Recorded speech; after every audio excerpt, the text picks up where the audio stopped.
Well, Batman fans, it may have taken over 30 years and 7 or 8 years of trying, but it is at last time to review Batman the Killing Joke, the animated movie.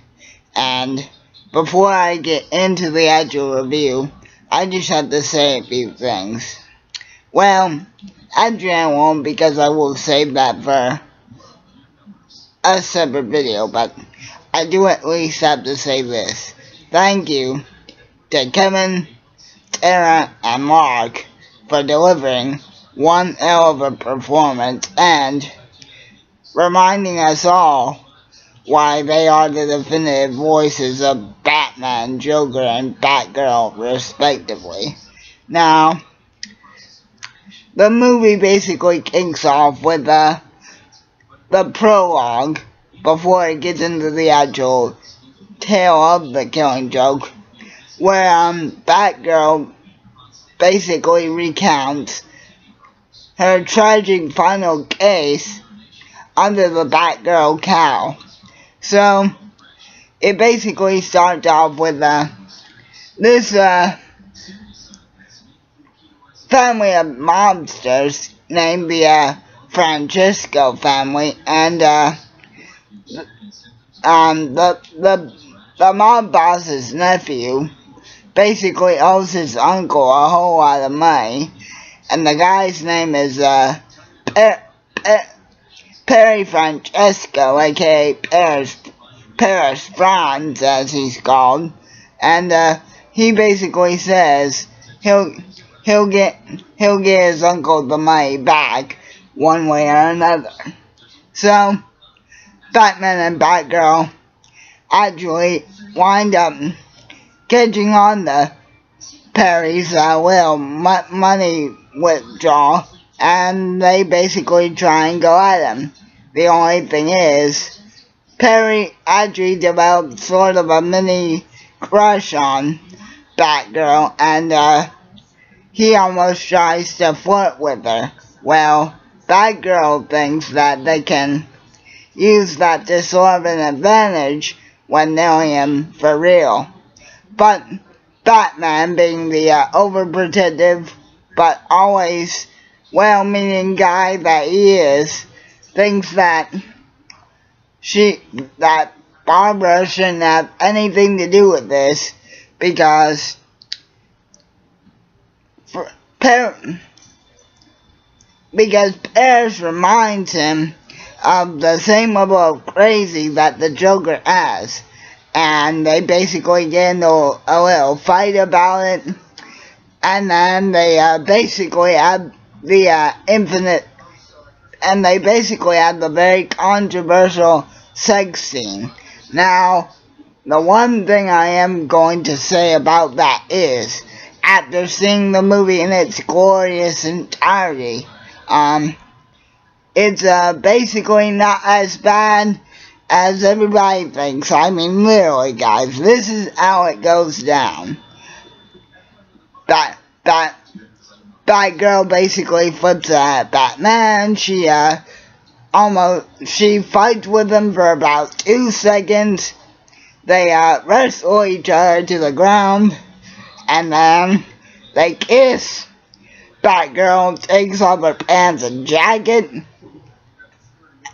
her pants and shirt, and it shows her bra, and that's basically all we get. And back at her job as the clerk for the Gotham Library, she basically tells this nosy guy that her issues with Batman are actually just issues she's having with a yoga instructor she likes, or at least that's what she leads him to believe. But when they both think about it at a later point in the movie, they both sort of feel bad about it, and Batgirl sort of wants to try and dug out and just sort of forget about it and go on, But Batman's like, no, we need to deal with that at a later date. So, Batgirl just finds Perry Francisco at a later time after he already kills his uncle as sort of a ploy to get Batgirl to come to where he is. And basically she knocks the crap out of him. But of course Batman's right there to see all of this, and it basically makes her feel bad. Thus, she basically saves him the trouble of telling her himself that she's basically out of the cow per se, because she went against his orders. So she basically, in a nutshell, says, thanks for everything, and that's it. So that pretty much covers the prologue. Now the actual movie part of it kicks off with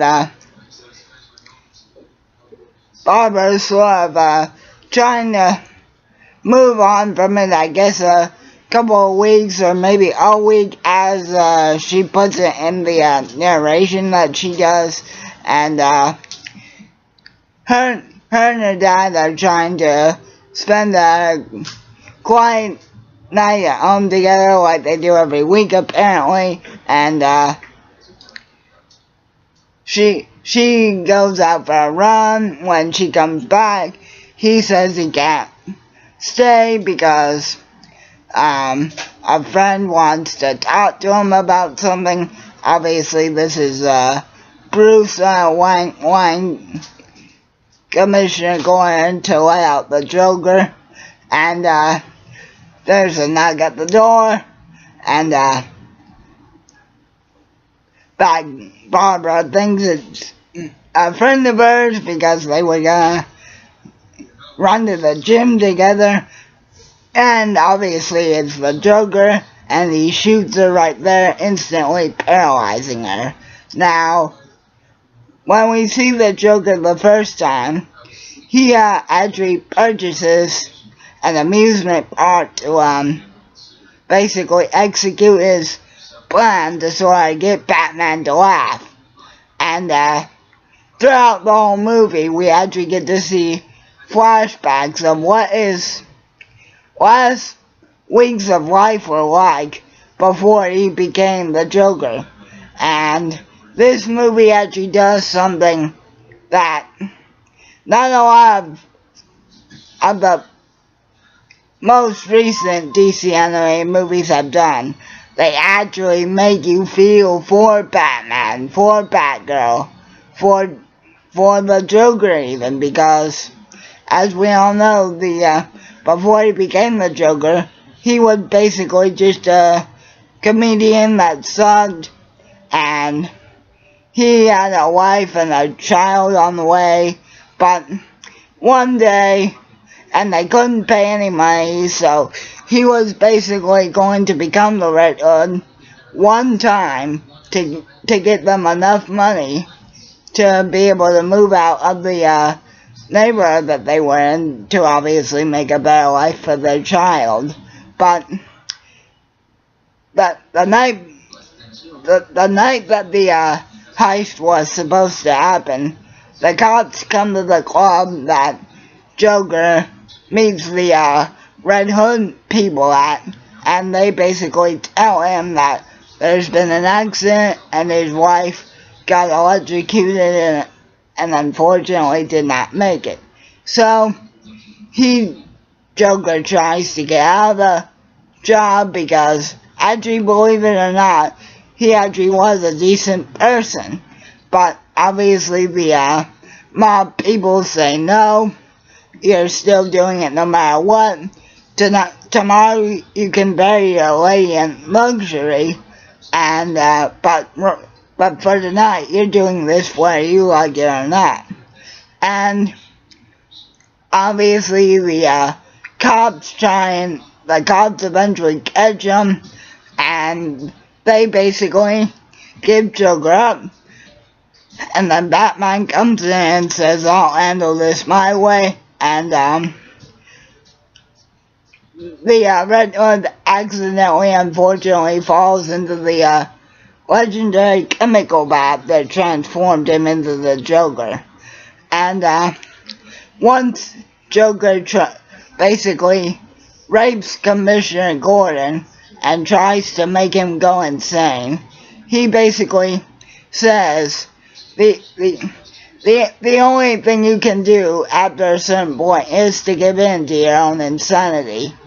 But throughout all this, the only thing that Batman is concerned about, that Commissioner Gordon is concerned about, is Barbara, obviously, and making sure she's alright.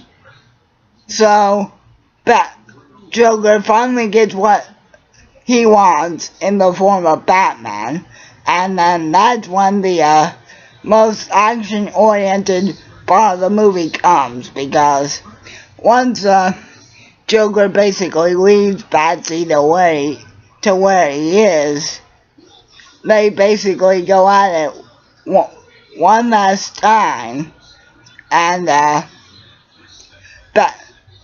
Joker basically explains the whole message of the movie, in my opinion. It's the fact that he went crazy and he's not afraid to admit. And I think the other message of the movie here is that he believes Batman went crazy as well, and he just can't admit it. So they eventually tussle one more time. Joker basically gives up, and Batman even offers one more time to basically help him, but Joker actually says, no, it's too late for me. And then he basically tells him the joke that gets Batman to laugh, and that's basically the end of the movie. So, again guys, in my opinion, this movie is by far the best DC animated movie in years, possibly ever even, because it really goes back to what Batman the Animated Series was known for. Not so much the action scenes every 5 minutes, but more or less the mental side of it. Like, this is literally getting into the real mental side of Batman, Batgirl, and Joker.